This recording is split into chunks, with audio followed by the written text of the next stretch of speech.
Hi, I'm Angel. Welcome to a bedtime vlog with me. I already said I'm Angel. I was doing these regularly and then I stopped, and now I'm kind of staccato stuttering and really was just realizing that I benefit from doing bedtime vlogs. And so thank you for being out there in conceptual, never ever, forever interwebs land where I can speak to the conceptual you. If you're out there in actuality now, give me a hey, a ho, a thumbs up or something. You might be able to tell I'm feeling a little silly, feeling a little froggy, feeling a little tired. Um, I have been processing the fact that I am on the autism spectrum for a few days now, and this isn't actually any new news to me, except for that my perception of it has changed drastically. And I suddenly see, there's been a whole sequence of events that have all snapped and clicked together to have me suddenly realize about 4 days ago on May 1st, that's my boots sounding all squeaky. I realized that I was having these meltdowns and this dysfunction because I had been masking for so long.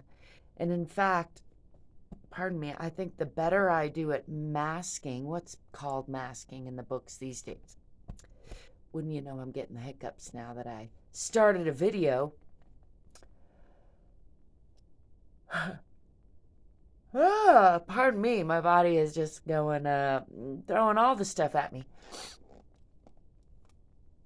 When I was a child, I had a really hard time and I struggled a lot into my teens. And then I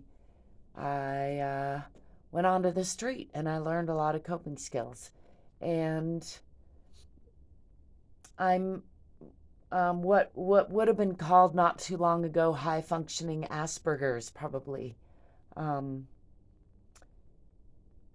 I score well on intelligence or IQ tests, and so I think the combination of my particular life details and the timing of my life led to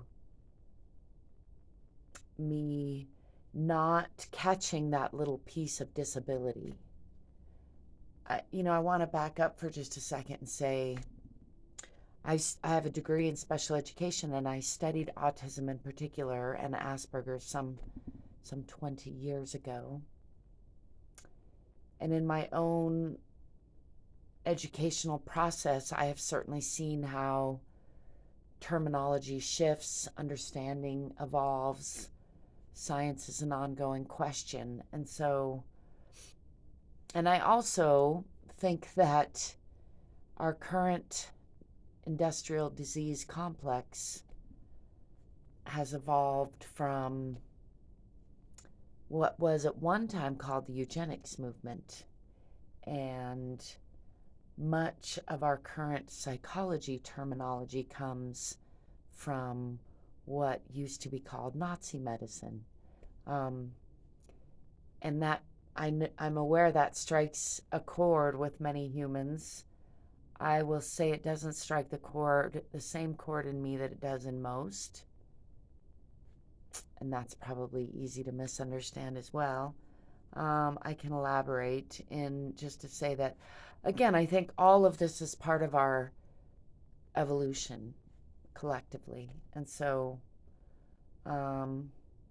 like regarding Hitler, I've been known to say if it wasn't him, it'd be somebody else probably. That movement seems part of our evolution, and that movement continues today. It's ongoing. And the naming of disorders and diseases is part of that movement. So, parts of me have a lot of resistance to labeling myself as autistic or as having Asperger's. And I used to be labeled gifted, and in our society, the labels of gifted and high functioning are certainly easier to carry in some regard. But here's what happened.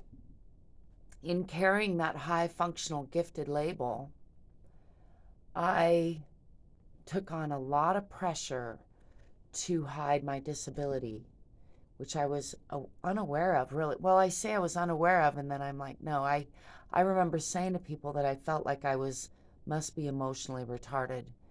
And throughout my life, I can look back and see all sorts of places where I was bullied, where I was abused, where I was abrasive in social situations because I didn't understand the same way that other people understand, and they don't understand the way that I understand. And so there's this huge communication gap a lot of times. And I tend to gravitate toward other neurodiverse people. So maybe I don't notice it so much in my inner circles, except that, like my last intimate partner, I believe now, if I look at him through the lens of autism or neurodiversity, I can see that he has a very similar lack of emotional capacity or empathy. I have what I would call hyper empathy. I'm super sensitive. I can tell when people are not aligned from what they're, when they're being deceitful to a degree, but I'm also very easy to fool. That's my cat. I find it very difficult to lie. I've trained myself to lie when I was younger because I figured out that humans do that. And I can remember feeling very astounded that it would work and feeling like it was written all over my face and like surely people would know it because I can sense it in all of us when again, it's not so much that I can tell exactly if someone's lying, but I can tell when things are not coherent, not aligned. And when I override that gut instinct that I have very well wired into me, and I believe many of us have wired into us, then it results in what's frequently being called autoimmune disorder, inflammation. My body attacks itself. It creates disharmony in me. It creates a war within between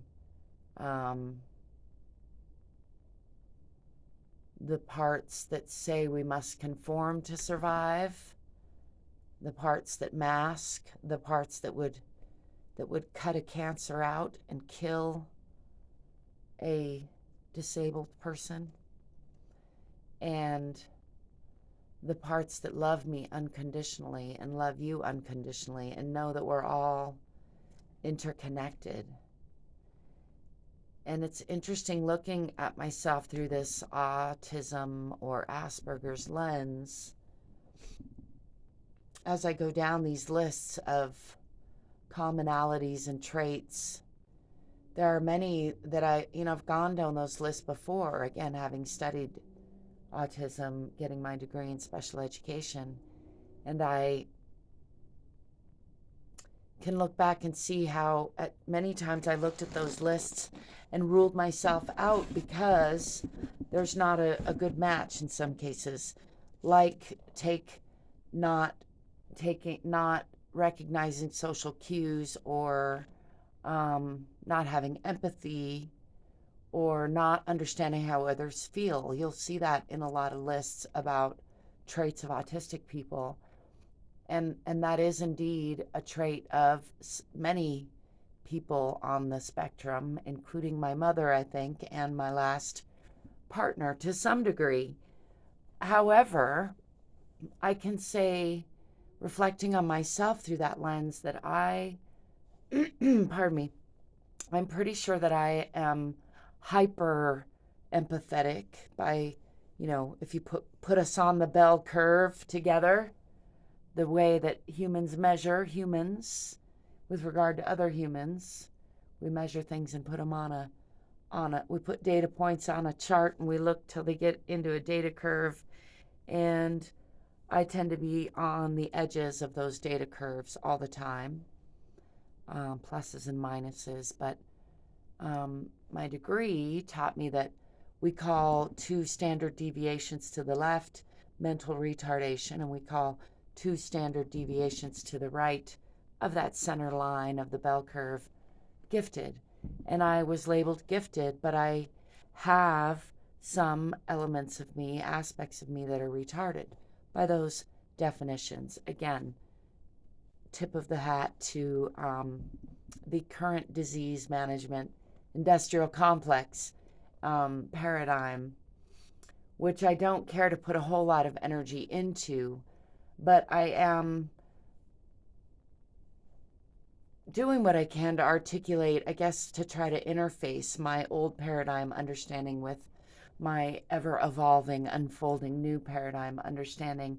And I'm sharing both to help myself because I like to process out loud. And in the same way that some people with autism are nonverbal, some of us have to talk a lot or do talk a lot, or some of us do some of both. I sort of do some of both. I do sometimes freeze and find myself unable to speak or unable to remember the words to my own songs, for example. But that is relatively mild.